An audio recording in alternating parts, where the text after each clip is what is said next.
एक बार की बात है। एक बार एक अध्यापक एक संपन्न परिवार के शिष्य के साथ कहीं जा रहे थे, तो उस शिष्य को कुछ मजाक सूझी, क्योंकि उसको रास्ते में किसी गरीब मजदूर के जूते दिखाई दिए। उसने अध्यापक से कहा, गुरुजी, अगर हम इन जूतों को छुपा दें तो कितना मजा आएगा।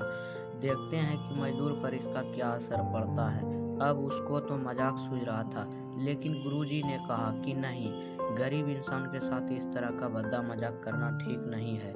उसने कहा, क्यों ना हम इन जूतों में कुछ सिक्के डाल दें और देखें कि इसका इस गरीब मजदूर पर क्या प्रभाव पड़ता है। उन्होंने ऐसा ही किया।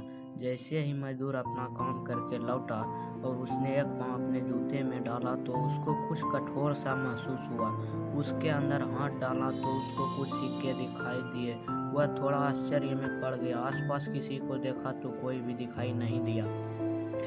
वापस उसने दूसरा पैर अपने जूते में डाला और वापस उसको उसमें कुछ सिक्के दिखाई दिए।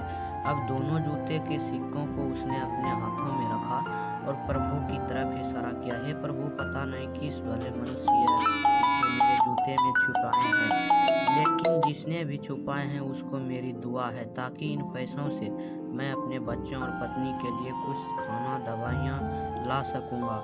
और इतना बोलकर वह चला गया। इस बात को शिष्य और अध्यापक दोनों सुन रहे थे।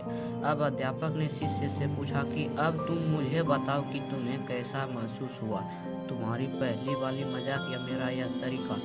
तो उसने कहा कि गुरुजी, मैं आपसे क्षमा चाहता हूँ। अब मुझे समझ आ गया है कि सच्ची खुशी किस चीज़ में है। जब हम किसी की मजाक उड़ाते हैं तो हमें कुछ पल का आनंद मिलता है, लेकिन इससे हमें बददुआ मिलती है। लेकिन अगर हम किसी की मुश्किल परिस्थिति में मदद करते हैं और जिसकी भी हम मदद करते हैं उसको भी नहीं पता कि हमने उसकी मदद की है, लेकिन अंदर ही अंदर हमें पता है कि हमने उस इंसान की मदद की है। यही सच्ची खुशी है। जब हम दूसरों को खुशी देते हैं तो हमें सच्ची खुशी मिलती है।